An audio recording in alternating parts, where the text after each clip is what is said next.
past the middle of February now, so I'm going to do a bit of pricking out. But just be warned again, you know, it can still get cold, so you might have to make sure you've got space indoors should a cold snap come to drag everything in the house, or be prepared to go to the extent of trying to cover it with things like bubble wrap and fleece, because you can lose everything. It's happened, you know, like I say, you can't stress it enough. You know, if you're going to start things early, be prepared that you might, you know, inevitably lose some. So always have a few backup that you can hold behind. So I've pricked out some stuff already, so I'm not going to show you pricking all the brassicas out because it'd be quite boring, that, you know, there's loads of them. But so I'm going to do brassicas, some lettuce, plant some spuds in tubs.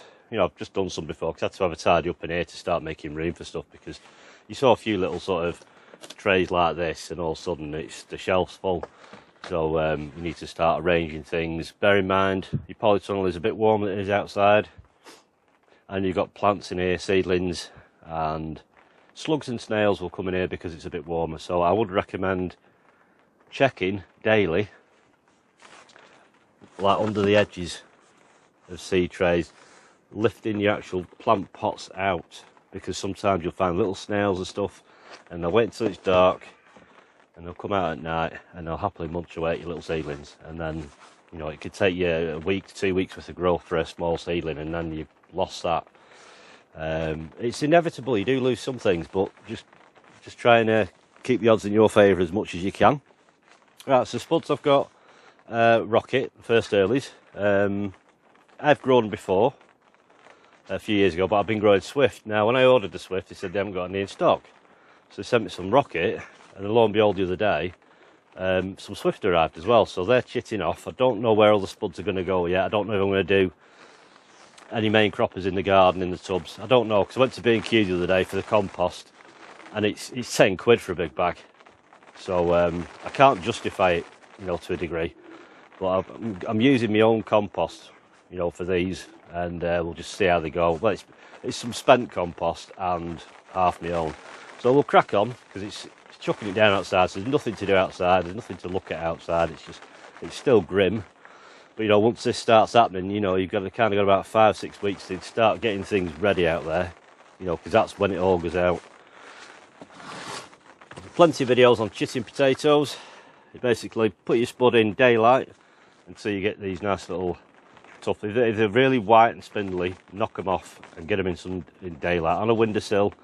Doesn't have to be really warm, just frost free. I mean, my other ones are in the shed. These have been on the windowsill in the kitchen, and then they've been out here for 5-6 days to cool off, because you don't want to be putting this in cold compost. You want to try and get everything out so all the temperatures match up, then nothing should shock, and you don't want things too wet. Now, that's the other thing I'm worried about my own compost, because it's like kitchen scraps, it is quite wet. So that's why I had some spent compost, which is out of these beds in the polytunnel, which I basically filled with manure.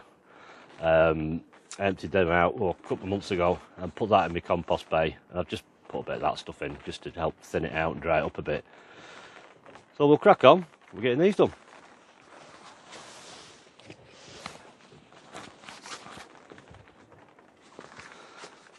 Put my gloves on,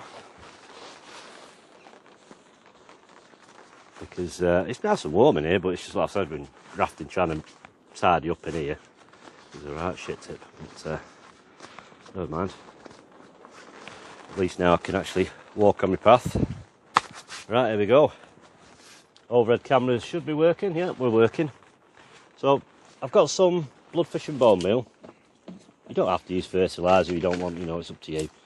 So you got bloodfish and bone meal. I've just got a little bit of a scoop here, but I'm trying some new stuff this year, so if I can remember, I'll put the link for it down below. It's just called Complete Garden Soil. I have no sort of affiliated links with the company Elixir. The garden supply is based in Morecambe, but they do a massive variety of different fertilisers. I mean, these tubs come from there as well, so it's worth having a look. I'm just going to put a bit of this in. I thought I'll give it a try.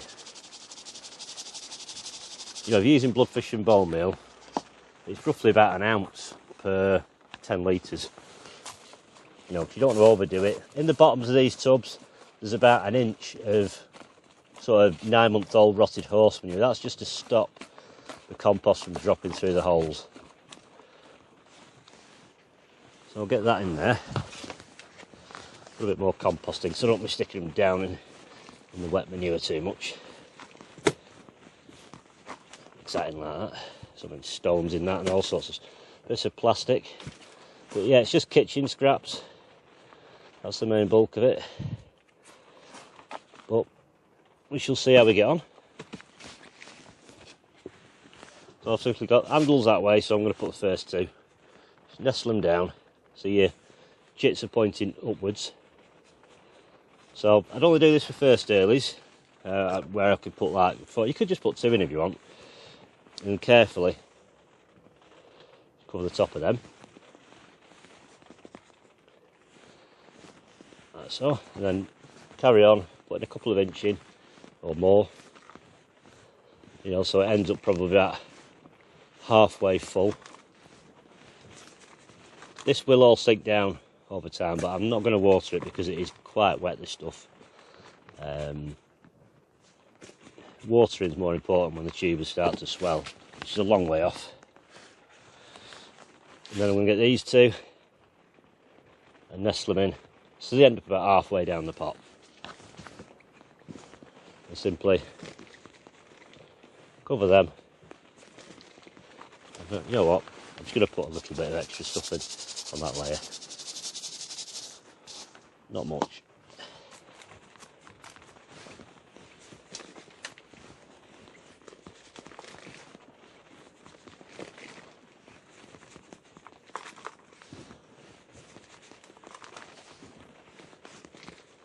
Now, obviously with potatoes, they hate frost, so when them tops start coming up, keep filling the tub up until you get to almost the top, because it will settle, but you know, don't think you need to start watering, you know, straight away or anything like that. It needs time to dry out, and there's enough sort of life in that seed potato to give it a right good start.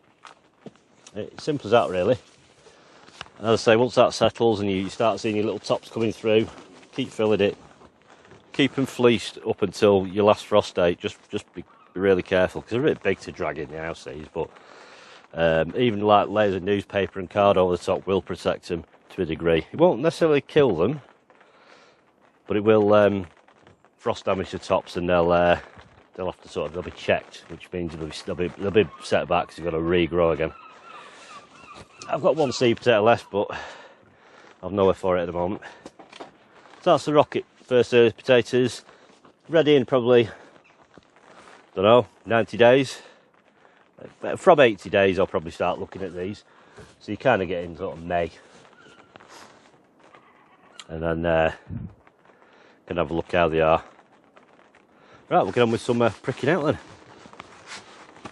Right, we'll start pricking out. I'll do a couple of the brassicas first. I'll just grab myself a tray with some pots in. These are little tiny pots filled with same stuff that I've been using for everything else, just multi-purpose, the evergreen stuff, the Irish blend or whatever it is. Bit of a miculite. That's all it's got in it. Got my little dibber. So I'll hopefully I'll move the camera so you can see what's going on a bit better. I've got this old red one here, but I'll move this other camera over here.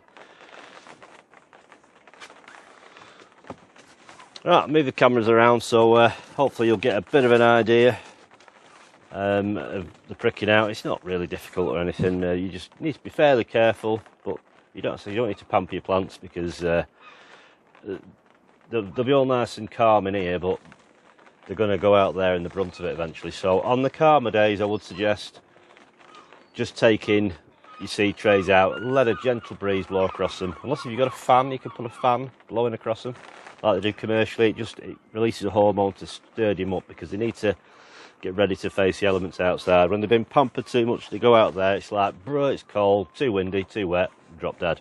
So just don't pamper the plants. They are designed to handle, you know, quite a brunt, you know, of cold weather and everything. So these are the brassicas, do them all the same. So that's me. That's the cauliflower, the broccoli, cabbage, Brussels sprouts. Swede, probably do the same. But it's not difficult. These pots, little tiny things, probably only 2 inch. I found they're great for doing this. I got these from Asda. oh, I've had them years now. I think they were £2. You get 20 pots and this little holder. You know, there's holes in the bottom, you know, so they do drain freely, but they're great for what I need. Get a good bit of growth on that, and it's a nice little root ball for when you go and plant out in the ground. But you know, you could use bigger pots, but there's very little point in putting a tiny seedling in a great big pot for now, really. So we'll start off. We'll just bring the seedlings up here so you can see a bit better about how you can use a fork, pencil, anything you like, but it's a case of coaxing it, you know, cracking that soil, because these are the seedlings that you saw me, you know, sow in the last video. So they've come on, they've had like pretty much daytimes out here and night times on the windowsill, moulding it by its leaves. Some people are a bit too, you know, with like, don't hold the stem, but as long as you don't squeeze it and crush it and that, you'll be fine. And then we'll just pick a pot in the middle, somewhere that you can see. And it's simply sort of, get your dibber, dib a hole, plop your root ball. There's a nice little root system on that. You know, it's not got a big lump of compost on it, but there is some compost on it. Lower it in. Now with brassicas, you can put them a little deeper, you know, because eventually they're going to be planted up to the first true leaves. These are seed leaves at the moment. In the middle there, you can see a little bit starting to grow. They will be the true leaves. So they go into the ground up to them true leaves when you plant them out. And just firm it down, you know, give it a bit of a water, and it's as simple as that. Most of them will be okay. I'll just do a couple more, say, because it doesn't take long. And like I say, you don't have to be too careful. If you've sown plenty of seeds, you know, you've kind of prepared. You don't have to prick them all out now. You can hold some back for a couple of weeks and sort of be a bit more protective over them. Should you lose some, then you've got a bit of a backup. If not, if you've got a gardening friend or whatever, or if you're on an allotment site, somebody might want them. You know, it's always, especially, you know, if someone, it's only for me, because when we're doing it for a good few years, if there's someone who's new to doing it on the site, and they take the plot on quite late, and they're starting seeds quite late, you know, and I've got some seedlings left over, you know, it's something nice about giving them some little baby plants to plant in the ground, and they watch them grow, and that's just a bit of encouragement. But they just need to be wary, obviously, because all the brassicas will need netting. Pigeons love them. Butterflies, well, caterpillars. They get quite a bit of stick, brassicas do. So these are the golden acre cabbage. I'm not going to do as many of these. You know, I've not fully, you know, decided on how many I'm planting of what yet. But I think at the allotment this year, it's going to be mainly brassicas and alliums. Most of the lettuce will be planted at home. I might end up trying to put this cabbage. I had a thought, you know, because my sweet corn won't go out till June, that I'll interplant it with where my sweet corn's going to end up. Because when my sweet corn goes in, this will be almost ready. It's like I say, it's a bit of a summer cabbage, this. You know, if you want the big Savoy cabbages, yeah, you can get summer Savoy.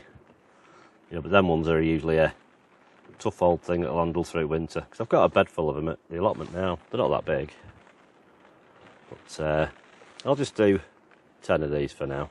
And then we'll get on with some lettuce. You know, and it's a thing you think, well, how big do they have to be to prick them out? If you can get all of them, they're fine. And the smaller they are, in some ways, they'll take the transplant better. You don't have to go too mad with watering. They'll lay over a bit, just where the leaves are stuck, but give them 48 hours. You know, they'll be nice and vertical because they're getting spaced, and you just got to make sure that as they start to grow, they might get overcrowded and start leaning, and you get leggy things, because the light's quite dull still at the moment, so give them as much light as you can, and they'll be alright. pop that out of the way.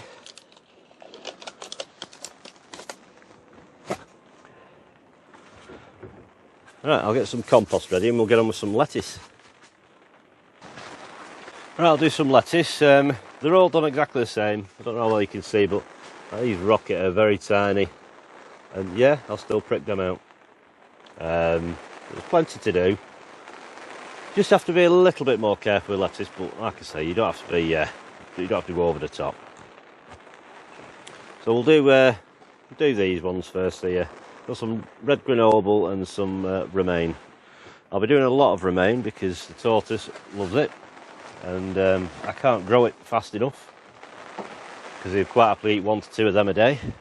So when I sold these, I put a little bit of seed packet in between, did half and half. 40 cell tray. You can use a 24 cell, which I've got one here. Like that, you know, because it might, you know, it just depends how long you're going to keep them in there for. If you're not going to plant out or take any real risks, then keeping these will last a bit longer. But like I say, if the weather's looking bad, you can always pull them out of here and pop them on if you have to.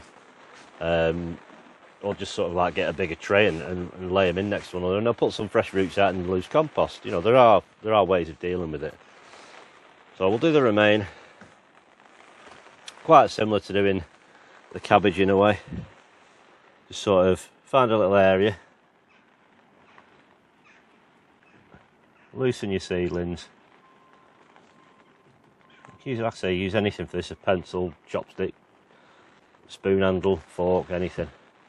You know, you get one of these little cheap shops, get little plastic dibbers. Doesn't matter what you use, twig, anything. And simply, it's a case of coaxing them out, you know, but don't worry if you do snap the odd one, if it doesn't matter. You know, get as much of the root as you can. I have to say, good little bit of root on that. I don't know how you can see. Good bit of root on there. It's pretty quite simple. Sort of, I'll go from around here somewhere, make a little hole, drop your seedling in, and then carefully press the roots down, but don't go too deep. You can go a little bit deeper, but you just need to watch it, because if this gets a bit wet, you know, if you've got a leak in your greenhouse or your polytunnel, or you accidentally overwater, it can rot the stem. So it's as simple as that, really. So I'll get on doing the rest of these, and we'll have a look at the seedlings that I've got a chance to sort of prick out and deal with today. We might have a look at some other bits as well. Right, that's everything pricked out that I'm pricking out today. So I'll get the camera, and while there's still a little bit of light left, it's starting to go a bit dark now outside. So, because I need to cover these up, I'll just cover them with some bubble wrap or some fleece for tonight, and then I'll try and put some hoops over here and, you know, something a bit more permanent. It's not supposed to drop really cold tonight. As long as make sure this door's shut and you don't get any sort of really harsh cold breeze hit them, they should be okay. So I'll get the camera, and have a look around, and got some the sweet peas are down in the cucumber house, so I might grab the camera and just take it down there and let you have a quick look, because it has sort of stopped raining at the moment. Right, so let's have a look. Right, so I've got the garlic sort of uncovered in its sort of new place. I'll have a quick look at this.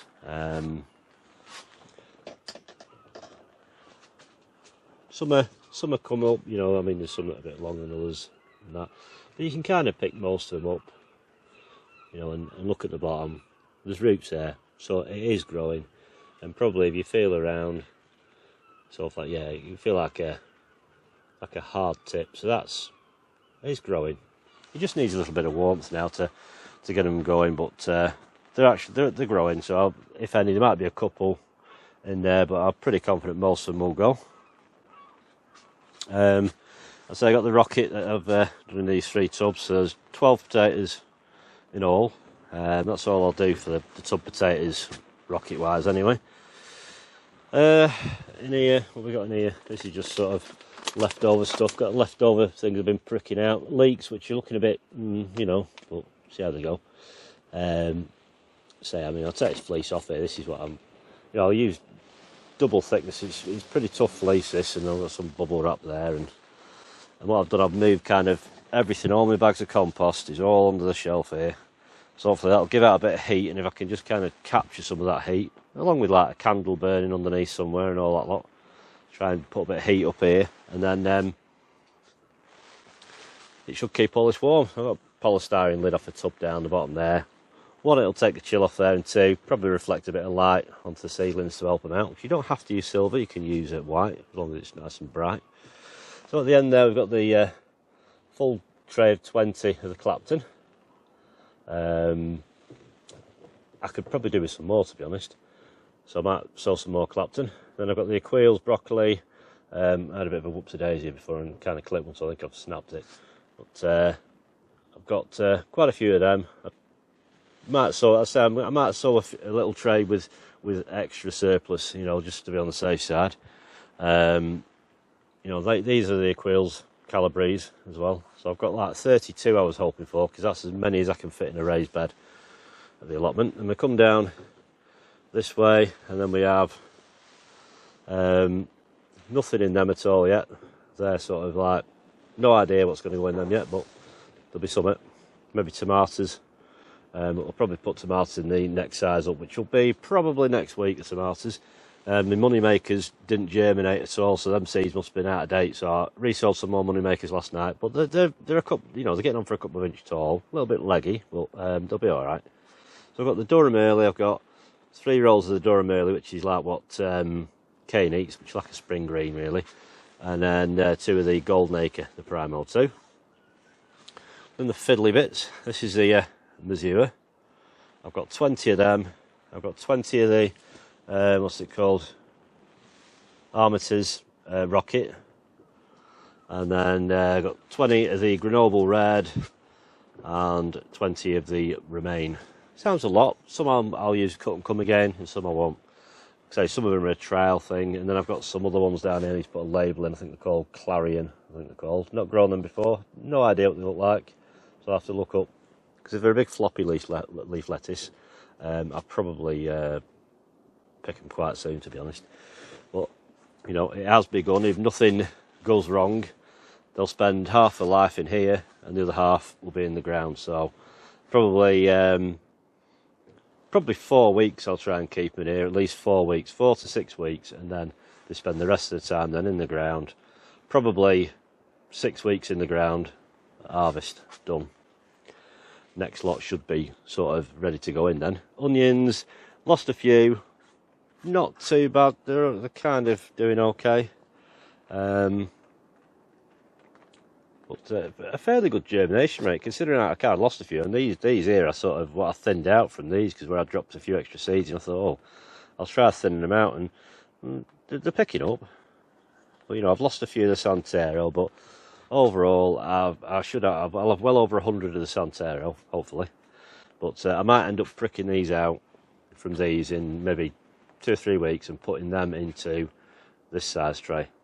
Just hold them back and give them a bit longer to get a good root ball on them, and then they can all go up at middle of April then. That's when all my spuds will go up.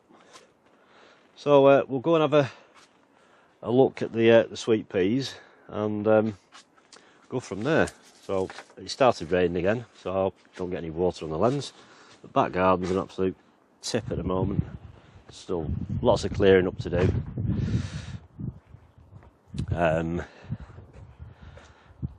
So I've still got some Durham Earlies down there, which I'll rip out when I need them out of the way and eat them and give them cane. These beds are empty. I dug my leeks up the day before yesterday, and they've been chopped and frozen. That net's still in place from when I took my sprouts up. Nothing going on up here at all. You know, some kale there that's been enjoyed by pigeons. There's one January king. It's not very kingy. So this needs sorting out, ready for 1st of April. If I'm doing the big carrots, as does that little box over there. Coming to Cucumber House, which will be the Cucumber House. And up here, that's the tray you saw me sow in the last video. And these are about probably 5 days older. So these spent probably 3 nights in the house. So these, all the seedlings that you see me deal with today, they're 10 days old. You know, so it just goes to show, you know, that it's warming. We had that cold tonight, but it is kind of warm enough, just about. But like I say, all fire, If you've got nowhere to protect your seedlings, there is no rush. I'll try and get in the shed so you can have a look what's going on here. In here, I don't know if you can see, but behind here are all my seed potatoes. I've got Jazzy, Duke of York, Maris Pear, Sao Palmyra and Orla. And Charlotte's in here. My Swift somewhere else chitting at the moment on windowsill just to speed them up. But not a lot of light comes through here, but it is enough. If it gets really frosty, I'll lay fleece or just some newspaper over the top of them. Right, so we're back into the polytunnel.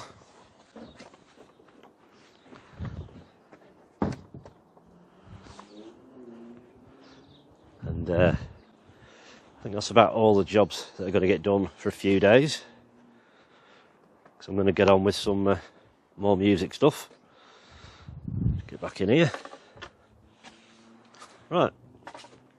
So on that note, thanks for watching. Take care. And I will see you in the next video. See you now. Bye bye.